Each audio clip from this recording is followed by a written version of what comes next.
Et puis les bandits de la toile, ces bandits virtuels, on parle de cybercriminalité, ce phénomène qui prend des proportions assez inquiétantes. Les gouvernements donc du Sénégal et des États-Unis ont décidé de se donner la main pour combattre ce phénomène. La chasse donc des bandits du numérique est ouverte. Regardez. L'Internet occupe une place prépondérante dans le monde. C'est devenu une nécessité. Chaque seconde qui passe emporte avec elle une tentative d'escroquerie, d'arnaque, de pornographie, bref, d'actes cybercriminels.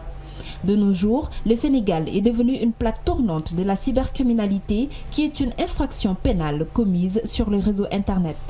Elle peut être définie comme étant tout acte criminel pour lequel les systèmes d'information sont utilisés soit comme cible ou soit comme outil. Bon, soit comme cible sont les personnes, les entreprises, les États, et comme outil, l'ordinateur, le téléphone portable et l'Internet.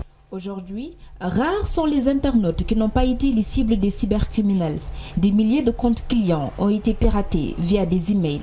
En fait, je pense que le monsieur, il était ivoirien. En fait, il m'a dit qu'il est ivoirien, que j'ai gagné des sous et que pour recevoir l'argent, je dois envoyer une commission en fait, afin qu'il puisse m'envoyer l'argent. C'était une dame sur Facebook qui m'avait dit qu'ils organisaient des voyages au Canada, etc. Qu'il fallait envoyer une somme de 200 € à une adresse qu'elle m'avait remise. La cybercriminalité gagne du terrain. Beaucoup ne sont pas encore conscients de ces mails arnaques. Un programme de lutte contre la cybercriminalité s'impose. La sensibilisation des populations quant aux risques aux tenants et aux aboutissants de la cybercriminalité peut être une solution. La coopération étroite entre les États et les forces de sécurité au niveau régional et au niveau international pour aussi aider à lutter contre la cybercriminalité. L'Internet est devenu un mal nécessaire, d'où l'urgence d'assainir le secteur, notamment développer une culture de l'informatique.